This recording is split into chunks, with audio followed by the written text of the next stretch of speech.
I believe it's about time for me to finally end this Evangelion month. So, well, without further ado, I give you the review I've been promising for a very, very long time. Evangelion 3.33 you cannot redo. So, let's go. I'm going to try and keep spoilers to a minimum, even though it's been like over 3 years since this movie came out, but, you know, I don't want to try and give too much away. So, well, the basic plot outline is that a whopping 14 years have passed by since the end of 2.22 and the world has gone to hell. And Shinji, having been sleeping for those years, has woken up and is more than understandably confused, especially when the majority of people he runs into are more or less treating him pretty badly or downright hate him for what he did, even though he doesn't actually know what he did do.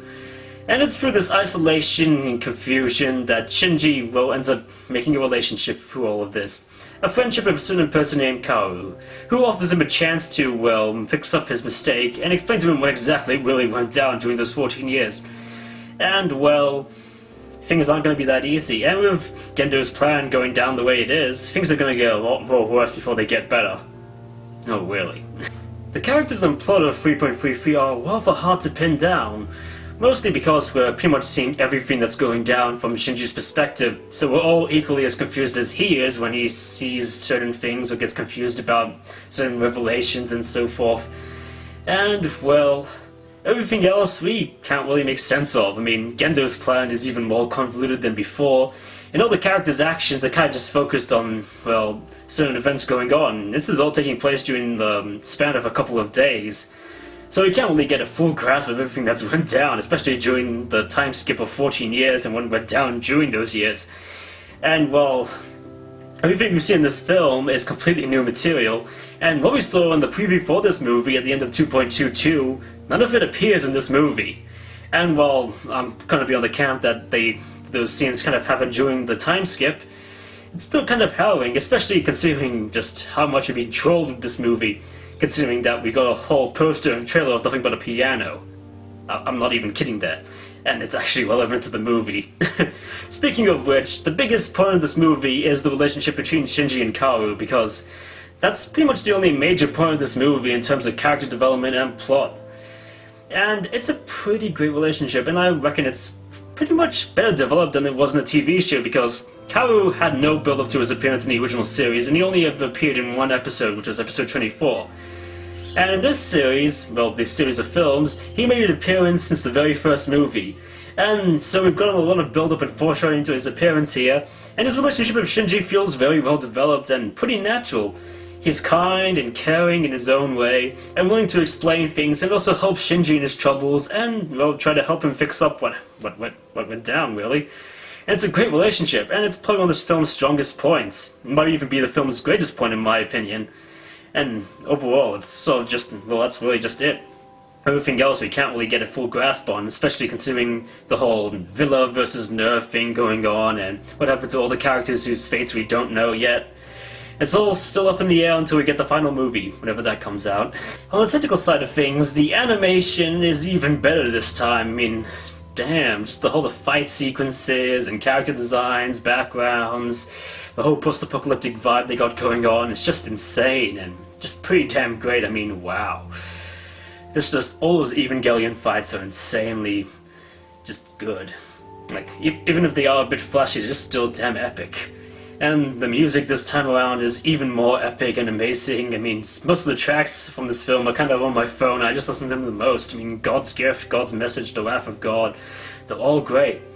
And, well, the only other thing to discuss audio-wise is the English dub, because, well, in case you didn't know, part of the reason why this whole film got released for DVD and Blu-ray in America and all the other English-speaking countries is because Studio Kara and Hideaki Anno had a bit of a problem with Funimation's translation of this film, which resulted in them not only forcing a redub of the movie, but also providing their own subtitle track. And having listened to both the new English dub and the new subtitle track, which is titled on the DVD as the home video subs, which is also combined with the theatrical subs above, so there's 2 subtitle tracks. I haven't listened to the, watched the theatrical tracks yet, but probably sometime later on. So overall, I have to say it's pretty good, and it's pretty interesting to see things kind of just get cleared up from the Japanese creators' side of things. I mean, just getting a clearer picture on everything that's going on, and even hearing all the actors say the appropriate things in English. And yeah, overall the English dub is just fine as it is, equally as great as the previous two films, and maybe even better in a couple of respects, especially with some of the new cast members that join in, even though only one of them gets any chance to shine. And I guess the real performance that really wins out in this one is Jerry Jewell as Karu, because he gets to do a lot more with this film than he did with the past two ones, just getting a lot more screen time and a lot more time to talk, and he definitely nailed the character down pretty damn well. And everyone else is still great: Spike Spencer, Alison Keith, Tiffany Grant. They're all great.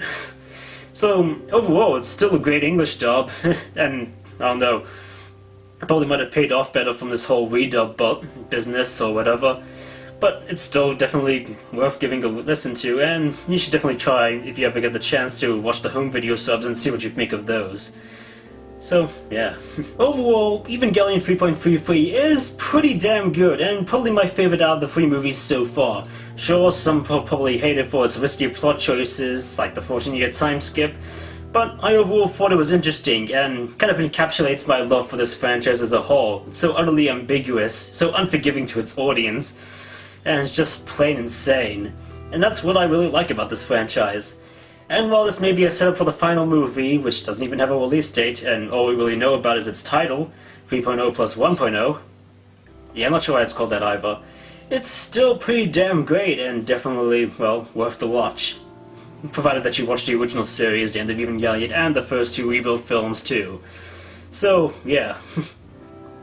The film is available from Mammoth Entertainment in Australia, Funimation in America, so go pick them up on DVD and BD, and Blu-ray, if you're so inclined. And until next time, guys, well, I'll be reviewing another cool TV show, one I've been waiting on for a very long time too. So, cheerio. What have I been doing this for? No. Who have I been doing this for? No, I already knew that. I've been doing this for myself. But why am I having doubts now after everything that's happened? I mean, I've got to send a movie in the mail for free, just so I can review it. That's pretty damn great. And it shows that I'm really rising as a reviewer on YouTube. Sure, I don't have the amount of subs or views yet, but I can slowly get them. Yeah.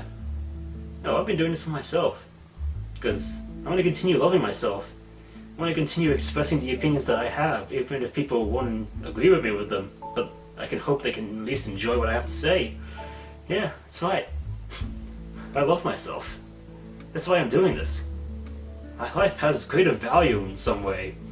Sure, it's not my entire life, just making these videos, but they at least add something to it. Yeah. I am no more or less than myself. I am me.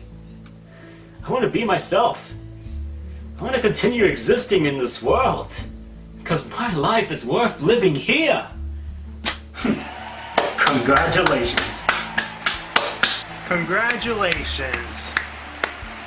What exactly am I congratulating? It's me, Mario. Congratulations. It's me, Luigi. Congratulations. Yoshi. Congratulations. I hope you catch them all. Pikachu. Thank you all.